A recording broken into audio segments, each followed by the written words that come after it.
ሰላም ጤና ይስጥልኝ ውድ የፊልም አፍቃሪ ቤተሰቦች፣ ዛሬ እጅግ ልብ በሚነካ ፍቅር በናፍቆትና በጸጸት የተሞላውን አፍተር ዊ ኮላይድ የተሰኘውን ድንቅ ፊልም ይዤላችሁ ቀርቤያለሁ።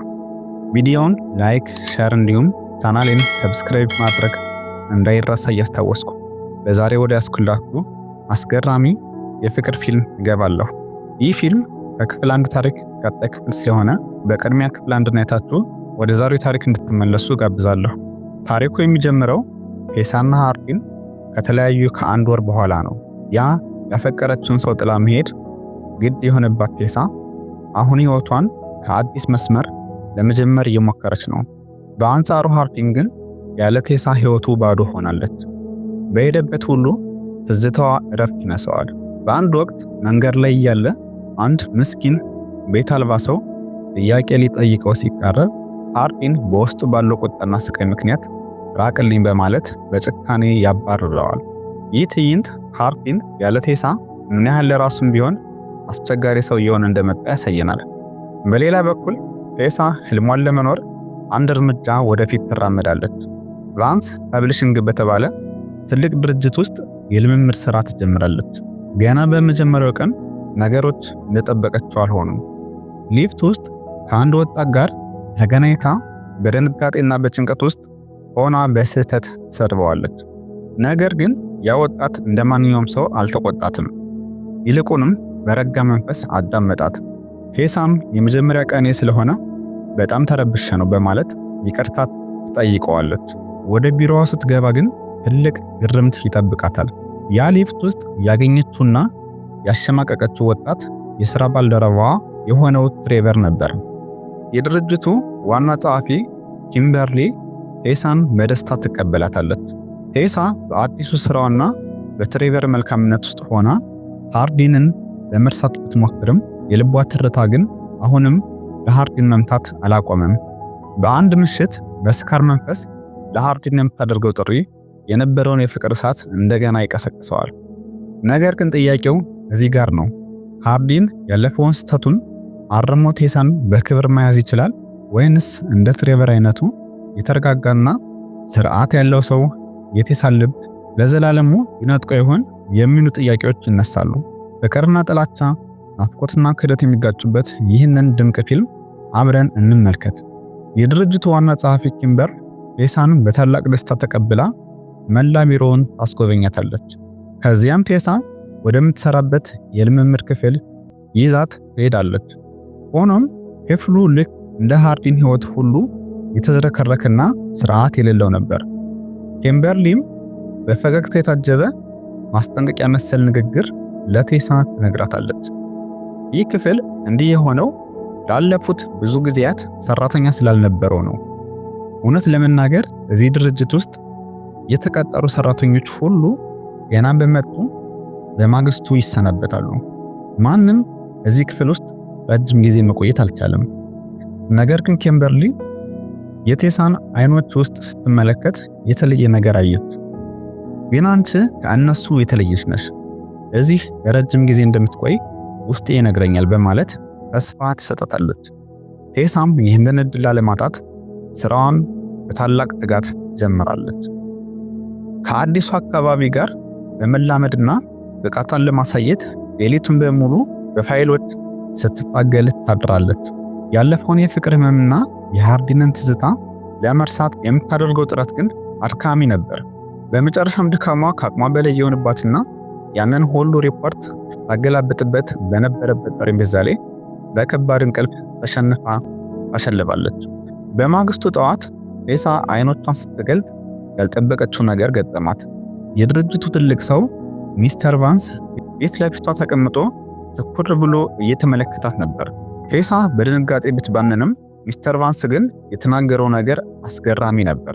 ቴሳ በአንድ ምሽት ውስጥ ብቻ 3 መጽሐፍትን አንብባ እንዲያውም እጅግ ጥልቅ የሆነ የቅኝት ጽሑፍ ሪቪው ማዘጋጀቷን አይቶ አድናቆት ተሞልቷል። ይህ ጥንካሬዋ በመጀመሪያ የሥራ ቀኗ ትልቅ ቦታ እንዲሰጣት አደረገ። ሚስተር ቫንስ ተከተይኝ በማለት ከቢሮው ይዟት ወጣ።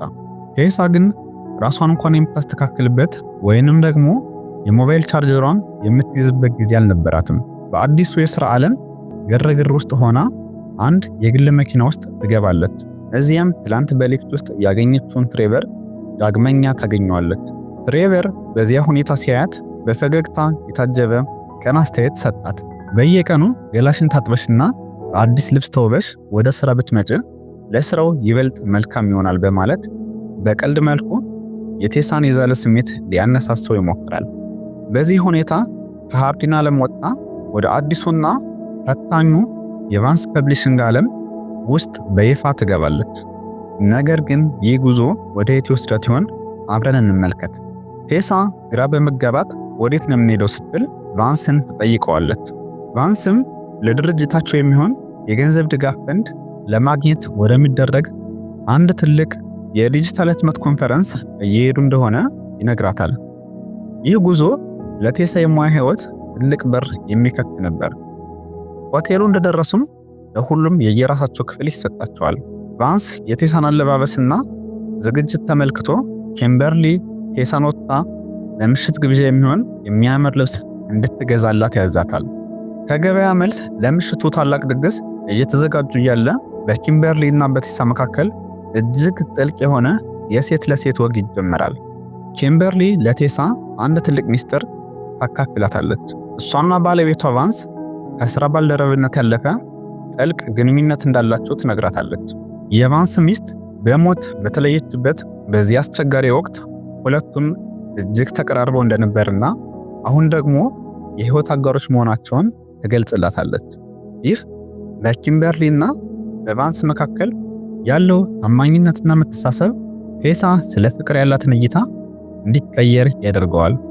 ፍቅር ማለት በሁከትና በጭቅጭቅ የተሞላ ብቻ ሳይሆን እንደነዚህ ሰዎችም እርስ በርስ መደጋገፍና መጽናትም ጭምር ነው የሚል ስሜት በውስጧ ይፈጠራል። ነገር ግን ይህ ሰላማዊ ምሽት ሃርዲን በድንገት ብቅ ሲል ወደ ሌላ አቅጣጫ እንደሚቀየር ቴሳ ገና አልጠረጠረችም ነበር። ቴሳ በሁኔታው ተገርማ ይህ ሁሉ በመጀመሪያው የሥራ ቀኔ መሆኑን ማመን ይከብዳል ስትል ለኪምበርሊ ትነግራታለች። በዚህ ጊዜ ግን ኪምበርሊ ሌላ ያልተጠበቀ አደገኛ እውነታ ወጣች። ሃርዲን ነው ለዚህ ሥራ ብቁ መሆንሽን የነገረን አለቻት። ቫንስ ከሃርዲን ጋር እንደተነጋገረና ሃርዲንም ለቴሳ ድጋፉን እንደገለጸላት፣ ነገር ግን ሃርዲን ይህንን ለቴሳ መናገሩን እንደረሳው ኪምበርሊ አረዳቻት። ወደ ድግሱ እንደደረሱም ትሬቨር ቴሳን አንድ ሚስተር ዣንግ ከተባሉ ሚሊዮነር ጋር ያስተዋውቃታል። እኚህ ሰው ለድርጅቱ ትልቅ መዋለ ነዋይ ሊያፈሱ የሚችሉ ወልፍ ሰው ናቸው። ንግግሩን እየጀመሩ ሳሉ ሚስተር ዣንግ ወደ እነሱ ጠጋ ብለው መጠጥ ይጋብዟቸዋል። እነሱም ግብዣውን በደስታ ይቀበላሉ። ሆኖም በድግሱ መሃል በመጠጡና በሙዚቃው ስሜት ውስጥ ሆና ቴሳ ወደ ዳንሱ ወለል ታመራለች። እዚያም በጭልጭልታ መብራት ውስጥ ሃርዲን የመሰላትን አንድ ሰው በድንገት ትስማዋለች። ነገር ግን ወዲያውኑ ሃርዲን እንዳልሆነ ስትረዳ በድንጋጤና በጸጸት ጥላው ትሄዳለች። በተመሳሳይ ሰዓትና በሌላ በኩል ሃርዲን በጓደኞቹ ግፊት ወደ አንድ ግብዣ ሄዶ ነበር። ሃርዲን የቀድሞ ጓደኛዋ ሞሊ ልታታልለውና ልትቀርበው ብትሞክርም ሃርዲን ግን በውስጥ ባለው ቁጣና ለቴሳ ባለው ታማኝነት ምክንያት በጨካኔ ወደ መሬት ገፍትሯት ጥሏት ይወጣል። ልክ ከቤት እንደወጣ ግን በስካር መንፈስ ውስጥ ሆና ከቴሳ የተደወለለትን ጥሪ ይቀበላል። ቴሳ በስልክ ድምጿ ዛሬ በጣም ውብ ሆኜ ነበር፣ አንተ ግን እዚህ የለህም እያለች በናፍቆትና በቅሬታ ታወራዋለች። በስልኩ መስመር ማዶ ያለው ሃርዲን ሰፈርና ቁጥር የሌላቸው መልእክቶችን እንደላከላትና እሷ ግን ምላሽ እንዳልሰጠችው ሊነግራት ቢሞክርም ቴሳ ግን ስልኩን በላዩ ላይ ትዘጋዋለች። ቴሳ በዛ ምሽት የነበረው መጠጥ ስሜቷን አናውጦት ስለነበር ከትሬቨር ጋር ወደ ሆቴል ክፍሏ ታመራለች። ነገር ግን በክፍሏ ውስጥ ያልታሰበው አደጋ ተፈጠረ። ቴሳ ሳታስበው በትሬቨር ልብስ ላይ የወይን ጠጅ ታፈስበታለች። ቀለሙ እንዳይዝበትና ልብሱ እንዳይበላሽ በመስጋት ልብስን አውልቅና ልጠብል ስትል ትሬቨርን ጠይቀዋለች። ትሬቨርም በቅንነት ልብስን አውልቆ ቴሳን መጠበቅ ይጀምራል። በዚህ ቅጽበት ግን የቴሳ ስልክ ያለችበትን ሎኬሽን ሲያሳየው የነበረውን ሃርዲን በንዴትና በጭንቀት ሆቴሉ ላይ ደርሷል። ሃርዲን የቴሳን የሆቴል ክፍል ከፍቶ ሲገባ ያየው ነገር ግን ከቁጥጥሩ ውጭ እንዲሆን አደረገው። ትሬቨርን ግማሽ አካሉን እርቃኑን ሆኖ ከቴሳ ጋር ሲያየው በቅናት እብድ ሆነ። ትሬቨርን በኃይል ከክፍሉ አውጥቶ ይወረውረዋል። ቴሳ በሃርዲን ድርጊት ክፉኛ ትቆጣለች። ያገኘሁት ወንድ ሁሉ እኔን የሚፈልግ ይመስላል፣ ዝም ብለህ አትጠራጠር እያለች ብትጮህበትም ሃርዲን ግን የወንዶችን ተፈጥሮ እሷ እንደማታውቀውና ትሬቨርም ቢሆን የተለየ እንዳልሆነ ሊያስረዳት ይሞክራል። በዚያ ጠባብ ክፍል ውስጥ የነበረው ፍጥጫ በሁለቱ መካከል የነበረውን ቁስል ገና ያልዳነ መሆኑን በግልጽ አሳይቶናል። በዛ ምሽት ቴሳ በመጠጡ ኃይል ስሜቷ ታውቆ ስለነበር ለሃርዲን ያላትን ፍላጎት መቆጣጠር አቃታት። በመካከላቸው የነበረው ጸብና ቅናት ወደ ከፍተኛ ስሜት ተቀይሮ አብረው ያድራሉ። ነገር ግን የጠዋቱ ፀሐይ ይዛ የመጣቸው እውነታ እንደ ምሽቱ ጣፋጭ አልነበረም። ማለዳ ላይ የኪምበርሊ ስልክ ቴሳን ከእንቅልፏ ቀሰቀሳት። በ5 ደቂቃ ውስጥ ተዘጋጅታ እንድትገኝ ነገረቻት። ሃርዲን ከጎኗ ተነስቶ ስለ ትናንትናው ምሽት ሊያወራት ቢሞክርም ቴሳ ግን በጭካኔ ትላንት ሰክሬ ነበር፣ የትላንቱ ምሽት ለኔ ምንም ትርጉም የለውም በማለት አቋረጠችው። ሃርዲን በዚህ ንግግሯ ልቡ ቢሰበርም ነገሩ የባሰ እየከፋ መጣ። ቴሳ በንዴት የጮኸችበት ሳለ ሳታስበው በድግሱ ላይ ሌላ ወንድ ስማ እንደነበር ከአፏ አመለጣት። ይህንን የሰማው ሃርዲን በድንጋጤና በንዴት ታወረ። እኔ ላንቺ ታማኝ ሆኜ ስጠብቅሽ አንቺ ሌላ ሰው ትስሚያለሽ በሚል ስሜት እሷን ለማስቆጣት ሲል እኔም ከሞሊ ጋር አብሬ አድሬያለሁ በማለት የውሸት መርዙን ረጨባት። ቴሳ በዚህ ንግግር ክፉኛ ተጎድታና ተቆጥታ ክፍሉን ጥላ ወጣች። ወደ ታች ወርዳ ከሥራ ባልደረቦቿ ጋር ስትቀላቀል ትሬቨርን አገኘችው። ላለፈው ምሽት በሃርዲን ለደረሰበት ድፍረት ይቅርታ ጠየቀችው። ነገር ግን ትሬቨር እንደተለመደው በሳልና የተረጋጋ ነበር። አይዞሽ፣ እኔም በሃርዲን ቦታ ብሆን ኖሮ ላደርገው የምችለው ያንኑ ነበር በማለት የሃርዲንን ቅናት እንደሚረዳውና ሁኔታውን እንዳቀለለው ነገራት። ቴሳ ግን በሃርዲን ቃላት ልቧ ቆስሎ ወደ ስራው ለመመለስ እየጣረች ነበር። ቴሳ በትሬቨር በኩል አንድ ያልተጠበቀ እውነት አወቀች። ሃርዲን ባለፈው ዓመት ልክ እንደሷ በቫንስ ፐብሊሽንግ ውስጥ በልምምድ ላይ ተቀጥሮ ይሰራ ነበር። ትሬቨርና ሃርዲን እርስ በርሳቸው የሚታወቁትና በመካከላቸው ያግጭት የነበረው ለካ በዚህ ምክንያት ነበር። ቴሳ ሃርዲን ስለ እሷ ስራ ማግኘት ከጀርባ ሆኖ የረዳት ለምን እንደሆነ አሁን ይበልጥ ግልጽ ሆነላት። በዚህ መሃል ሚስተር ቫንስ እና ኪምበርሊ በደስታ እየተነከነኩ ወደ ታች ወረዱ። ቫንስ ምን እንዳደረጋችሁ ባላውቅም ሚስተር ዣንግ በድርጅታችን ውስጥ እጅግ ግዙፍ የሆነ መዋለ ንዋይ ኢንቨስትመንት ለማፍሰስ ተስማምተዋል በማለት ቴሳንና ትሬቨርን አወደሳቸው። ቴሳ ምንም እንኳን በስራው ውጤታማ ብትሆንም የውስጧ ሰላም ግን በሃርዲን ምክንያት ታውቆ ነበር። በሌላ በኩል ሃርዲን በሰራው ስህተት ተጸጽቶና ግራ ተጋብቶ ወደ ወንድሙ ላንደን ዘንድ ይሄዳል። የሆነውን ሁሉ ነግሮት ምክር ቢጠይቀውም ላንደን ግን እንደ ቀድሞ ሊያጽናናው አልፈለገም። ይልቁንም ሃርዲን በዚህኛው ግንኙነታቸው ላይ በጣም ከባድ ስህተት ነው የሰራው በማለት ነገሮች ከመቼውም ጊዜ በላይ እንደተበላሹ በግልጽ ነገረው። ሃርዲን ቴሳን ለዘላለም ሊያጣት እንደሚችል ተረድቶ በጭንቀት ውስጥ ወደቀ። ሃርዲን ሁልጊዜም ከቴሳ ጋር የሄድበት ወደምታልመው ለንደን ለመጓዝ ቢወስንም አሁን ግን ብቻውን መሄድ እንዳለበት አውቆታል። በሌላ በኩል ቴሳ በቢሮ ውስጥ ስራዋ ላይ ሳለች ትሬቨር በፈገግታ መጥቶ መልካም በዓልና ቀድሞ የመጣ መልካም ልደት በማለት ሰላምታ ያቀርብላታል። ትሬቨርም ለየት ያለ ስጦታ አዘጋጅቶላት ነበር። ይህም ለቴሳ የታክሲ ወጪዋን ከራሷ መኪና ወጪ ጋር የሚያነጻጽር የሂሳብ ትንታኔ ነበር። ትሬቨር በትንታኔው መሰረት የራሷን መኪና ብትገዛ እጅግ አዋጭ እንደሚሆንላት በማስረዳት ለሷ የምትሆን መኪና እንዳገኘላት ይነግራታል። ቴሳ በትሬቨር ቅንነት ተደንቃና ተደስታ በስሜት ታቅፈዋለች። በኋላም ትሬቨር ያሳያትን መኪና ትገዛለች። ቴሳ የሃርዲንን ወንድም ላንደንን ስታገኘው ሃርዲን ወደ ለንደን መሄዱን ትሰማለች። የቀሩትን ዕቃዎቿን ለመሰብሰብ በአንድ ወቅት ከሃርዲን ጋር ትኖርበት ወደ ነበረው የጋራ አፓርታማ ትሄዳለች። እዚያም ሃርዲን ለልደቷ አዘጋጅቶ የተወላትን ስጦታ ታገኛለች። ቴሳ በትዝታ ውስጥ ሆና ቤቱን ስትመለከት ሃርዲን ከእናቱ ከትሪሽ ጋር በድንገት ወደ ቤቱ ይገባሉ። የሃርዲን እናት ቴሳን ስታያት በታላቅ ደስታና አድናቆት ትቀበላታለች። ምክንያቱ ደግሞ እናቱ ትሪሽ ሁለቱም አሁን አብረው እንደሆኑ ነበር የምታስበው። እናቱ ወደ መታጠቢያ ቤት ለጥቂት ጊዜያት በሄደችበት ቅጽበት ቴሳና ሃርዲን ለብቻቸው የመነጋገር እድል ያገኛሉ። ሃርዲን ያለ ቴሳ ወደ ለንደን መሄድ ስላልፈለገ እናቱ ወደዚህ እንደመጣች ይነግራታል። ነገር ግን እናቱ በእነሱ ግንኙነት እጅግ ደስተኛ ስለነበረች መለያየታቸውን ነግሮ ልቧን መስበር እንዳልፈለገና በጭንቀት ይገልጽላታል። ቴሳ እንደገና ከሃርዲን ጋር ከትዝታዎቿ ጋር በአንድ ጣሪያ ስር ተገናኝታለች። ቴሳ የሃርዲንን እናት ላለማሳዘን አሁንም ፍቅረኛሞች እንደሆኑ ለመምሰል ትስማማለች። የሃርዲን እናት የቴሳ ልደት መሆኑን ስታውቅ ቴሳ ወደ ከተማ ለመመለስ የነበራትን ሐሳብ አስቀይራ በዛው እንድታድር ታግባባታለች።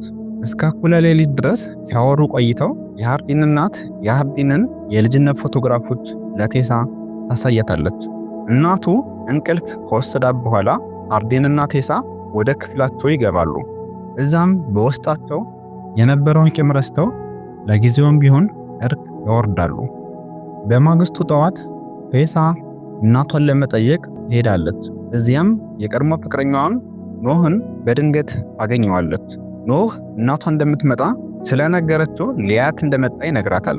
በንግግራቸው መሃል ግን ኖህ ሳያስበው ድንገት ስለ አባቷ ጠይቃታል። ቴሳ ስለ አባቷ መመለስ ምንም የምታውቀው ነገር ስላልነበር ክፉኛ ትደነግጣለች። በዛው ቅጽበት ከእናቷ የተደወለውን ስልክ ቴሳ ራሷን ስታ እናቷ ጋር ትጋፈጣለች። እናቷም አባቷ ሊያት መጥቶ እንደነበር ነገር ግን እሷ አባራው እንደሄደ ትነግራታለች። እናቷ እንዲያውም ሃርዲን ልክ እንደ አባትሽ ነው በማለት ሃርዲንን ስትሰድበው ቴሳ በንዴት ጥላት ወጥታ ወደ ሃርዲን ትመለሳለች። በዛው ምሽት ሃርዲን በልጅነት ያየው አስከፊ ትዝታ በህልሙ መጥቶ ሲያስጨንቀው ያድራል። ቴሳ ሃርዲን የ8 ዓመት ልጅ እያለ አባቱ ለሰዎች ባለበት ዕዳ ምክንያት እናቱ በወንዶች ስትደፈር በገንዘ አይኑ መመልከቱን ትረዳለች። እናቱ ትሪሽ እንደነገረቻት ከሆነ ሃርዲን ከዚያን ጊዜ ጀምሮ በስነ ልቦና ባለሙያዎች ቢረዳም ሊሻለው አልቻለም ነበር። ይልቁንም ህመሙን በመጠጥ ለመርሳት ይሞክር ነበር።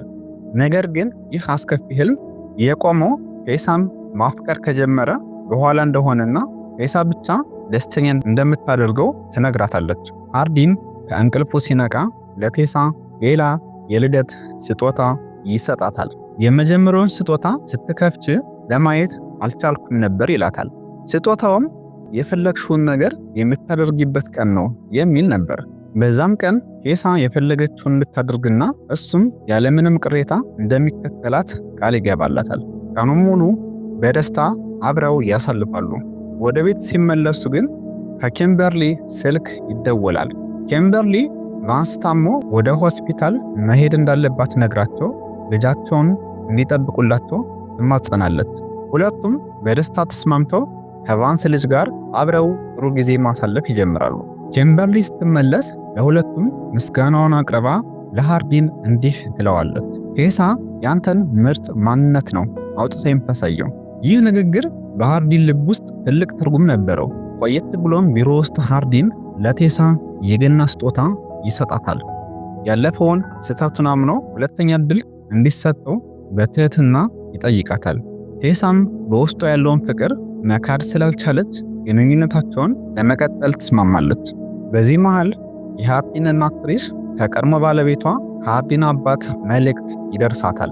ለገና በዓል ግብዣ የጠራት ሲሆን ከሃርዲንና ከቴሳ ጋር አብረው እንዲመጡ ይጋብዛቸዋል። ትሪሽም በሐሳቡ ተስማምታ ሁላቸውም ወደ ግብዣው ያመራሉ። ሆኖም ግን ለሃርዲን አባቱን ማየት አሁንም ድረስ እጅግ ከባድ ነበር። በግብዣው ላይ ሃርዲን አባቱ ከጓደኞቹ ጋር በደስታ ሲስቅና ሲጫወት ሲያየው በውስጡ ያለው የድሮ ቁስል እንደገና ይነሳል። አባቱ ያንን ሁሉ መከራ በእነሱ ላይ ጥሎ ሄዶ አሁን ምንም እንዳልተፈጠረ ሆኖ መሳቁ ሃርዲንን ክፉኛ ያበሳጨዋል። ስሜቱን ለመቆጣጠር ሲል መጠጥ ይጀምራል። በመጨረሻም በስካር መንፈስ ውስጥ ሆኖ አባቱን ይጋፈጠዋል። በጣም በፈለግን ሰዓት ያ አስከፊ አደጋ በደረሰብን ወቅት ጥለን ለምን ሄድክ በማለት ለዓመታት የታመቀውን ብሶትን በአባቱ ፊት ይዘረግፈዋል። የሃርዲን አባት የጥፋተኝነት ስሜት እየተሰማው እኔም ጥፋተኛ ነኝ፣ ግን ብዙ ጊዜ ስለሆነ ሁላችንም ያንን ታሪክ ትተን ወደፊት ተራምደናል ብዬ አስቤ ነበር በማለት ሊያስረዳው ይሞክራል። ይህ ንግግር ግን በሃርዲን ላይ እንደ ነዳጅ ሆነበት። ቁጣውን መቆጣጠር አቅቶት አባቱን በቦክስ ይለዋል። እናቱ ትሪሽ በሁኔታው ክፉኛ አዝናና ተረብሻ ከዚህ ቦታ ጥለው ትሄዳለች። ትሪሽ ለሃርዲን እንዲህ ስትል ትነግረዋለች። እኔ የቀድሞ ባሌን ይቅር ለማለት የወሰንኩት የራሴን ሰላም ለማግኘትና ወደፊት ለመራመድ ስል ነው። ያንተ የበቀል ስሜት ግን ወደታች ይጎትታል። ይህ ለአንተ ብቻ ሳይሆን ለቴሳም ስቃይ ነው የሚተርፋት ትለዋለች። ወደ ቤት እንደተመለሱ ቴሳ በጭንቀት ሆና ለመናፈስ ወደ ውጭ ስትወጣ ሃርዲን ግን በቤቱ ያለው መብራት በመስበር ቁጣውን ያወጣል። በማግስቱ በስራ ቦታ ቴሳ ከትሬቨር ጋር ስለ ሃርዲን አባትና ስለተፈጠረው ግጭት ትነግረዋለች። ትሬቨር የራሱን እህት በሱስ ተሰቃይ እንደነበርና ያሳለፈውን መከራ በማስታወስ ይህንን ከሃርዲን ጋር ያለሽ ግንኙነት በመልካም የሚጠነቀቅ አይመስለኝም ሲል በቅንነት ያስጠነቅቃታል። ቴሳ ግን ትሬቨር እንደተሳሳተና ሃርዲን ሊቀየር እንደሚችል ትከራከራለች። ትሬቨርም ወደ አዲሱ የሲያትል ቢሮ ሊዘዋወር ስለሆነ ዳግመኛ ላይገናኙ እንደሚችሉ ይነግራታል። በመጨረሻም በቫንስ ፐብሊሽንግ የሽኝት ግብዣ ላይ ድባቡ በደስታ ተሞልቶ ነበር። ቫንስ ለኪምበርሊ የጋብቻ ጥያቄ በማቅረብ ለሁሉም አዲስ ተስፋ ሲያበስር፣ ትሬቨር ግን ወደ ቴሳ ቀረብ ብሎ ለሃርዲን የነገረውን እውነት ያወራላት ጀመር። ከእሱ ብትርቅ ይሻላል ብሎ ለሃርዲን መናገሩንና ለሷ ያለውን ስሜት ሊገልጽላት ሲሞክር የቴሳ አይኖች ግን ከፎቅ ላይ ትኩር ብሎ ወደሚመለከተው ወደ ሃርዲን አቀኑ። ቴሳና ሃርዲን ዳግመኛ ፊት ለፊት ተገናኙ። በመካከላቸው የነበረው ጸብ፣ ቅናትና ህመም ቢኖርም የፍቅራቸው ስበት ግን ከመለያየት በላይ ኃያል ነበር።